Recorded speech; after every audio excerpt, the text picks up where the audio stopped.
Hello everyone, good to have you here. Today we are going to be trying to make a Iron Age roundhouse. Ideal for school projects, also good for historical wargaming. You've got a span of a good couple of centuries where these things have been used. Pretty simple construction, or in terms of buildings, pretty simple construction. In terms of models, maybe it's not so much. There's going to be a few advanced techniques that we're going to be going through, so do pay attention. But otherwise, this is an experiment. It's one that I've been wanting to do for absolutely ages. So as I'm going through, I'll take you through some of the ideas and thought processes and planning, because that is a big thing when you're making your own models. And please, if this video or any of the other ones that I do gives you good ideas for your crafting, hit the subscribe button. It gives me more impetus to make more, and you never know, there may be something that you really want to see. So what does a roundhouse look like? Well, here's a picture. A few obvious things. There's upright posts that get sunk into the ground. That forms the main kind of load-bearing structure of the building. Then between each post they would have made a fence out of sticks. That's the wattle part. Then they would have covered that with a mixture of mud, animal dung, animal hair, to bind it all together. Press it onto the wattle. That's the daub. Okay. Then your roof, simple conical roof, supported again by some large posts, and then covered in either thatch or turf, whatever. And don't forget the doorway. So the first decision to be made is what I'm going to be using as a material for the walls. Now, this is going to be the main supporting element on the model, unlike the logs that they used as the upright in the actual buildings. And for that, I've decided on this. It's a pop bottle, soda bottle, whatever you want to call it in your country. I could have used rounds of or a strip of card or paper and bent it round into a circle, but because we're going to be using glues and paints, I thought chances are that's going to go a little bit soggy and collapse on us, so I went for plastic, and it's already in a nice round form, and that's great. This is a 1.5 litre soda bottle. For the scale that we're going to be making, it's towards the smaller size of roundhouses, but it's still within parameters. Obviously, if you get one of the 2.25 or you know, something larger, feel free to use that, and it gives you a larger model. I steered away from using tins or anything like that because, well, for kids that's far more difficult to cut. Can be done, but wouldn't recommend it. So, measurements. Obviously, the diameter of the roundhouse is the diameter of the bottle. It's that simple. Height wise, for use in war games we use miniatures that are around about the 30mm height, so I wanted the doorway to be about 40mm, so they weren't, you know, knocking the heads, and an overall height of round about the 50mm mark seemed right, just so that it's going to be a continuous circle at some point just above the door and keep that rigidity. So measuring it out, hopefully on the camera you can see there are some grooves in the bottle, and there's one towards the bottom and one a little way up, so if I use those as guides and just cut a little bit on either side, then I should be at round about the right height. Kids, get adults to give you a hand with this part. This is a very sharp craft knife. To actually break into the bottle, we're just going to score it a little bit. We don't want to press too hard, otherwise there's likely to be an accident, but it will eventually go through, and then we just cut round in a circle like that. Don't worry too much at this stage if your lines aren't particularly straight, because we can neaten those up later, plus we've got ways and means of hiding mistakes with other materials, so that's all fine. One part, two parts. Just use some scissors and get it a little bit more even. Yeah, not bad. Now, the next thing we want to do, because we are going to be gluing stuff to the outside of this, and this kind of shiny plastic glue sort of peels off it very easily, just a bit of sandpaper and we're going to rough that area up. Right, that's nice and messy. Give it a bit of a wipe. We're now going to start marking out the areas for where we want the posts and the doorway. So I've lined it up on my cutting mat here, and we want the 4 compass points. Move it round because we're going to have 8 uprights all told. Mark it again. Alright. Just mark it top and bottom so we know where we're at. I'm also going to mark on where I want my doorway. So I had said that it was going to be about 40 mil. That's the height, and that seems a reasonable width. So that's about a 25 mil gap, which is round about right for D&D tiles, just so that you've got all the scale correct. Time to introduce you to a new material. This is Antislip matting. You can get this at any of your dollar stores, normally in the kitchen section. And it's a rubberized mat. It's got gaps in it. Now, we are going to be coating the outside of the structure with this stuff, gluing it in place. And the reason I'm doing that is because when we get to putting the texture coat on the outside, we want something that it's going to adhere to a little bit better.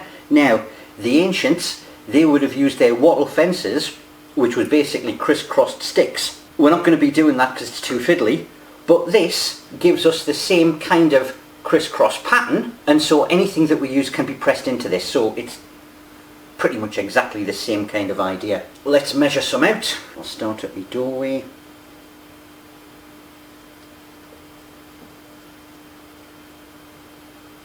You know, I've struck lucky, and it looks like one length of that is going to be exactly spot on for what I'm after. I need to trim off that part,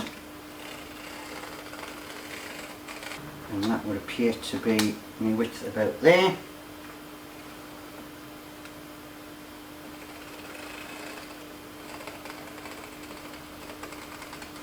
Now that we've got all the measuring bits done, we are going to make some cuts in this. So if that is the way it's sitting, and that's my doorway there, I'm going to cut notches in each of those marking points, because they are where, if that's a notch like that, then the roof beams are just going to drop into them, hopefully, if I measure everything correctly.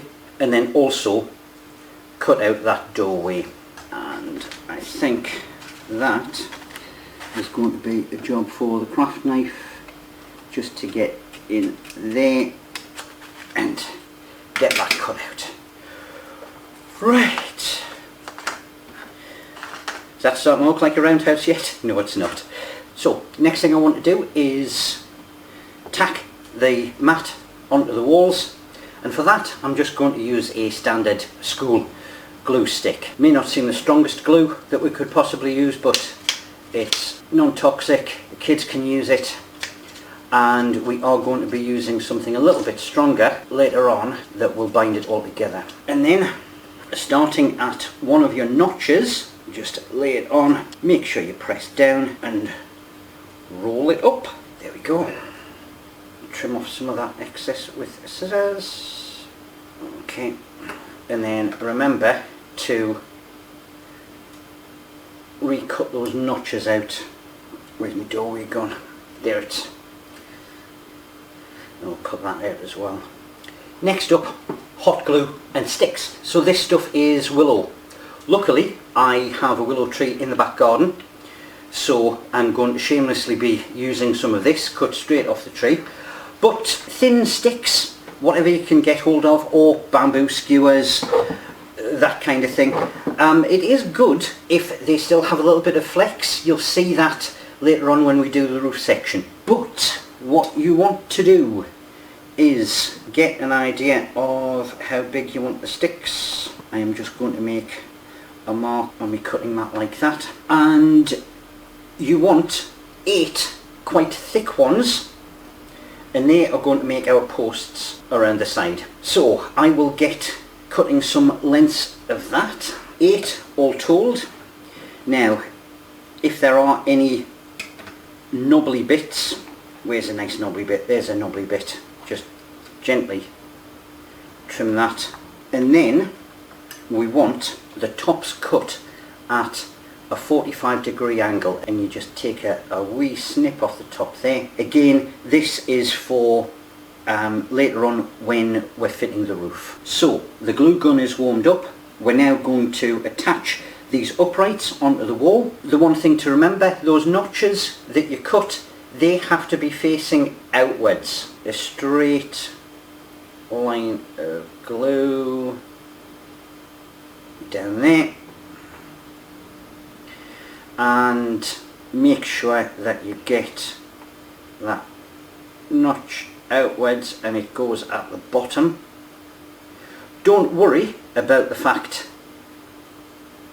that there's a little bit of hang off at the end. We're just going to snip that off. We just want to make sure we had it to the right size.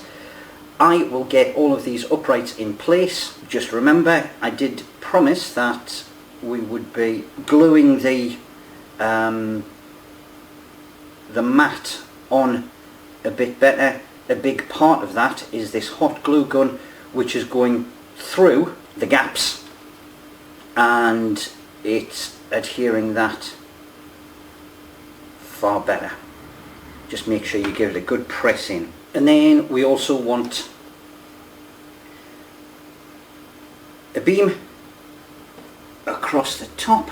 I'll choose a thinner bit for this, and we're gluing that one right on the edge and pressing into the gap. Uprights for the doors, and again we are gluing them not quite on the outside, as much as we possibly can on the actual lintel itself. And you go in there like that, and then just very gently, any kind of excess glue that's showing on the face, let's just get that out of the way. And we'll just trim up these beams so they are flush with the bottom. Quick recap on where we're up to. Soda bottle's been cut down to size. We put some notches in, we marked it out. We've got the texture mat stuck onto it, and we've cut and glued on the upright beams, and everything has been trimmed down so that it does now sit flat and stable. Last thing we are going to do with this part for the time being, because we're not finished with it, is we're going to make a quick base, because that will just solidify it and stop it from flexing like that. Okay. For that I have some reclaimed packaging, cereal boxes, perfectly fine. A word of warning, I am going to be substituting out this cardboard base for a plastic one in my model, because mine being a Wargamers model, it's going to get moved around a little bit more rather than a static school project would. But we just pop it in fact we don't use that, we use the bottom of the soda bottle because that is far more stable, and we just draw around it like that, and that gives us the rough outline. And then just put some dots a little way out. If you've got a compass, then obviously you can do this far neater, but I can't find my kids' ones, so it's rough hand method for me. And then join the dots like that, pair of scissors and cut it out. There we are. And when that gets put down like that, we've got a nice base with a little bit of overhang at the bottom, and that just allows us to glue that in place. I will quickly use this as a template to get my plastic one done. And again, on my one, because the plastic is so shiny, we're just going to give it a rough up on the sandpaper there. Hot glue gun, we'll just tack it in place in a few areas. Blob there, blob there, blob there, blob there.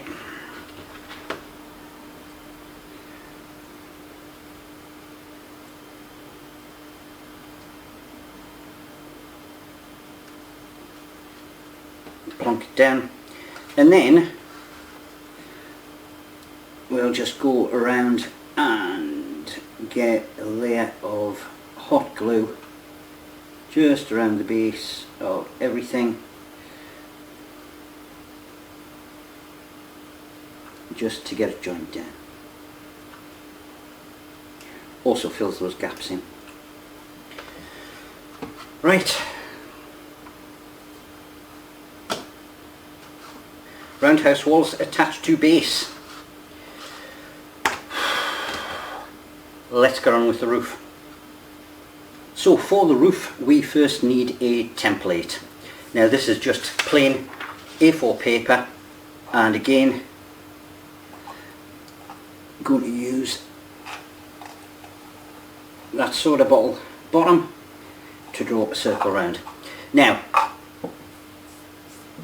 as I said before, that is about 10 centimeters across.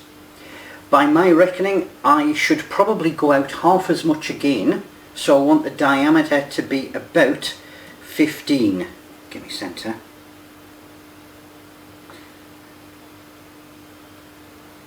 But you guys should probably use a compass. There and there. Right, nice arc to join the dots. Now I say half as much again, and this is guesswork because I have done a rough one prior to filming this part, which gave me the approximate size. Depending on how wide your building is going to be, obviously the dimensions of the roof part are going to be a little bit more. That's why I've said half as much again, but you can always trim yours down to size. Get this cut out, like so. Now, we don't want a really pointy roof on it, so what we are going to do is cut out a small section of this and turn it into a cone. Now I don't want a quarter, I want about an eighth taken out, marked like that, and then I'm going to cut it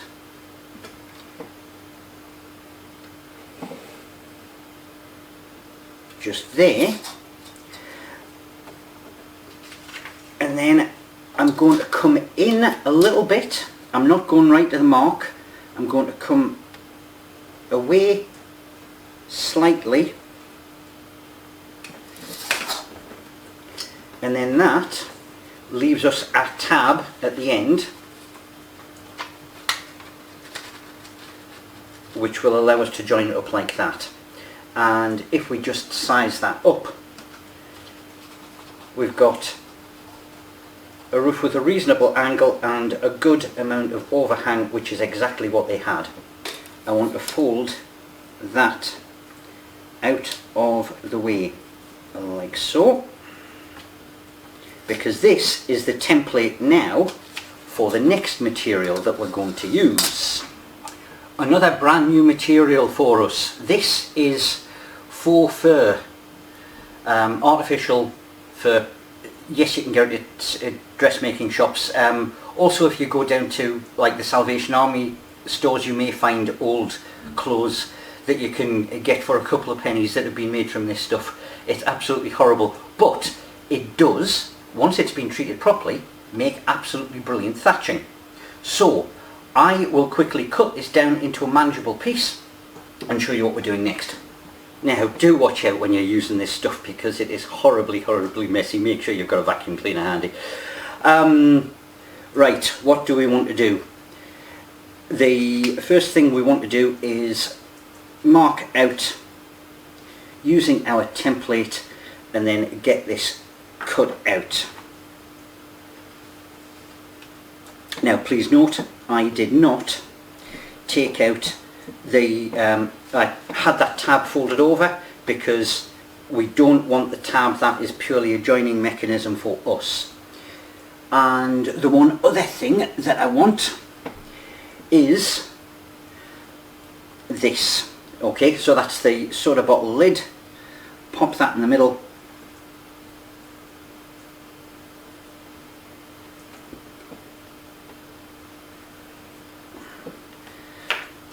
Like that. In fact, we also want it on there. Should have done that earlier.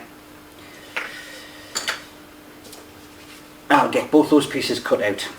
Okay, so now we want to get our roof supports. For that we're going to be using willow again, and this time we want the thinner bits. Now lengthwise, let me just line that up there. You're probably wanting from the centre and maybe another 2 centimetre overhang, because if you look at the pictures you do see that those roof beams do jut out past the end of the roof and come out from underneath the thatching. Now we don't want the thick bits, we want the thinner bits because we do want them to have a little bit of a flex to them. Lay them to one side.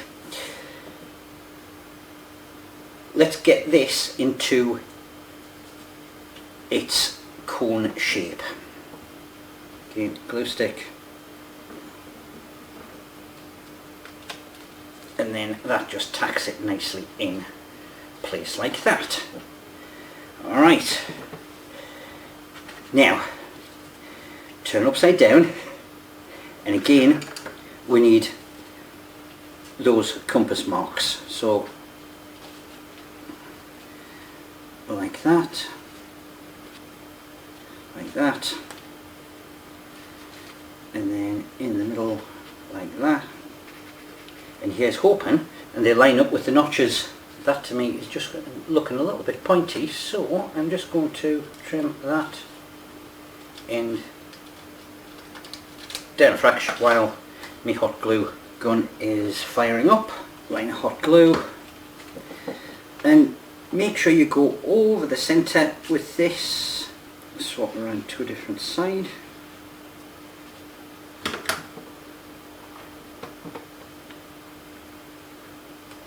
Because we do want those kind of crisscrossing in the middle, but not necessarily spiralling.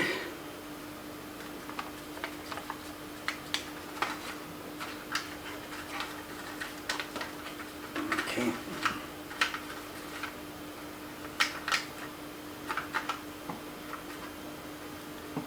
Right, is that going to fit?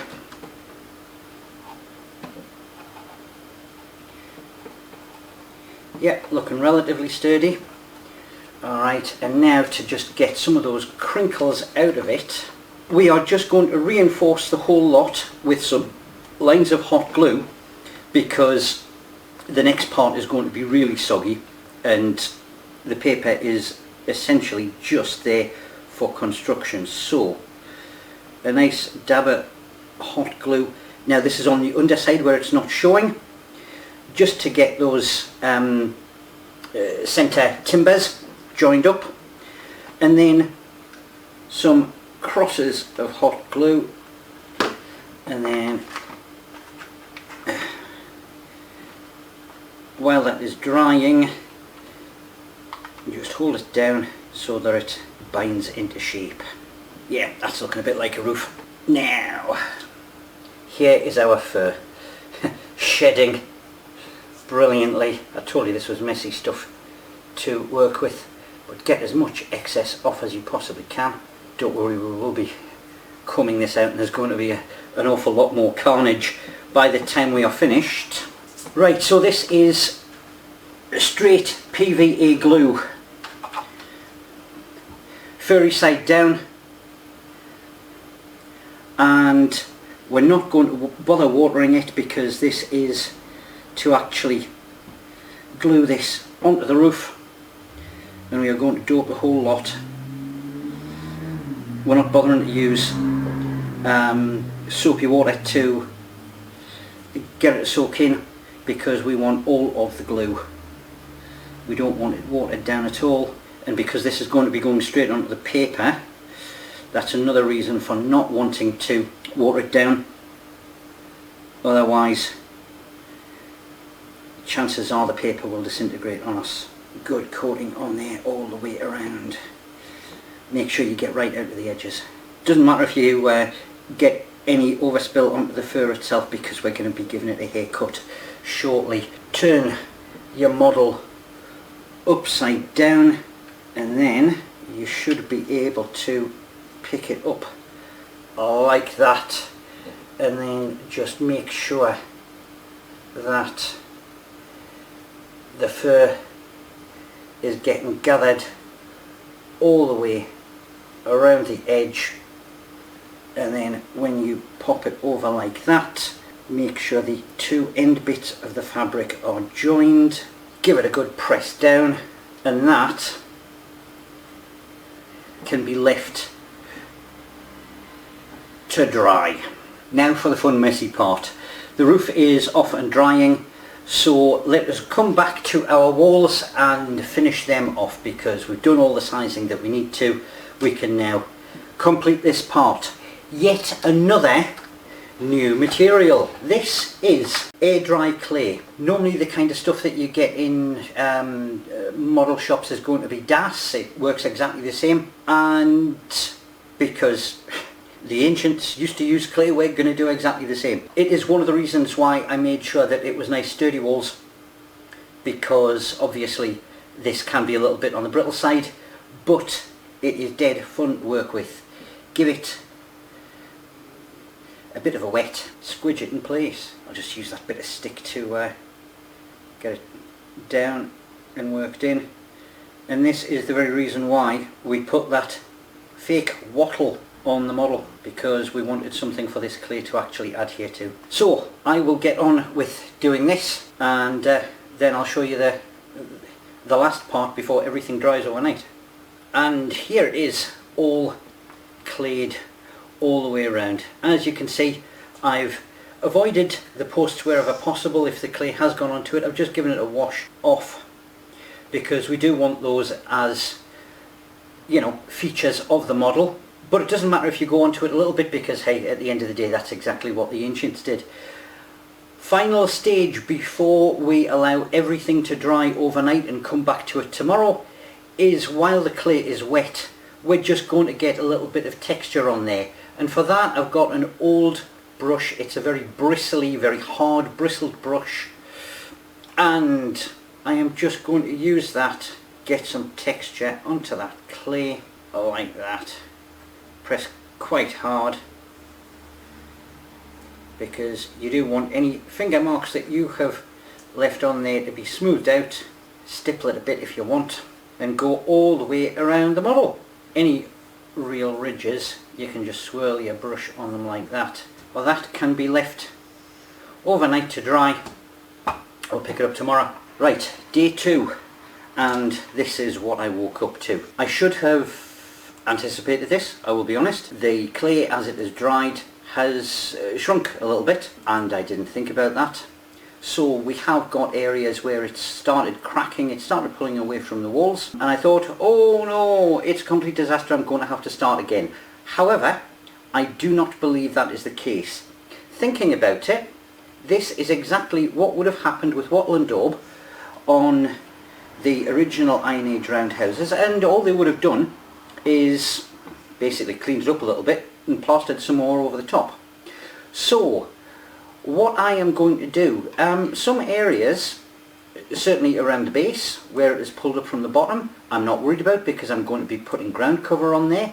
And again, around the top, I'm not worried about that because the roof's going to cover that. However, where it is pulled away from the posts and where we have big splits like that, I am going to clean it up and use a little bit more clay to patch it. In some areas where it is just small cracks, that's exactly what would have happened to their dwellings, so I'm actually going to leave that there as a character feature. So I will get on with cleaning this up and patching some of the repairs, and I'll leave that off to dry, and then we'll move on to the roof. Okay, patched up, all of the gaps have been filled in. In some cases I used what is called slip, which is essentially just an awful lot of water mixed in with clay and painted it on, but that is starting to dry out again, so we will put that to one side and move on to the next stage. We need some paper down for this because it's going to be messy. No, I have not murdered any hamsters, neither have I hijacked the wig of an ex-president. This is going to be our thatched roof. Now, eventually this will turn into straw, but at the moment it is lying in the wrong place and there is far too much of it. So what we now need to do is give it a haircut. Now, this is an awful lot of water, small amount of detergent, and we are going to get this wetted down because then it is going to be far more manageable. And then a standard hair comb. The first thing we want is any of those excess fibres pulled out, but we also want the fur lying in the direction where it's going to get cut. Right, see the way it's all starting to lie down now? Don't worry too much about tats and tangles, and don't worry too much about that join either, because as you can see just by the way you comb it, in the same way that certain gentlemen of a certain age have what's politely called comb over to hide the bald spot, we can do exactly the same. Alright, and it does just that. Because thatching would normally be done in sort of layers, we need to give this a haircut. Now, you can simply use a pair of scissors. That's not a problem, but because I have it, I am going to cheat mercilessly and use a power tool. I'll just go and get a pair of hair clippers.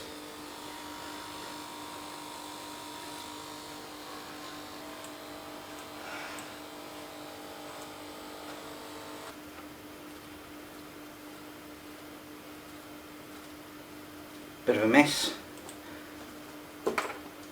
I'll get the paper changed to the final bit. On to the final stretch with the roof. And even though it's not looking too bad with various shades in there at the moment, that is because it's wet, and once it dries out it's just going to go back to looking single colour. Plus it's all going to sort of go fly away and fluffy again. So what we need to do is get it stuck down. Now for that I want dark brown paint, a decent splodge of PVA, and water with detergent in to thin it down. Again, we're using the detergent in there just so that it has a chance to get in between those fibres because they are pretty closely packed. Alright, that's a nice runny mix, and we're just going to use this old brush and get it on all of it, and we want a good amount on because we want it to really work down more into the bottom of the fibres, because we want some of those lighter colours to still shine through, and that will give us that nice straw effect that we're after, while also stiffening the model, stiffening the roof, and keeping it all in place. And then while it's wet, a final comb, and that more straw-like texture will stay like that thanks to the glue. Special care on that join there. Yeah, that's all covered up. And then any straggly bits around the end can just be trimmed with scissors.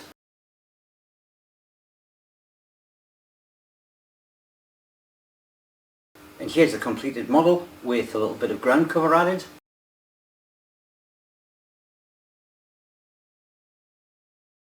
And here's the completed model with a paint job because I wasn't happy with the colour.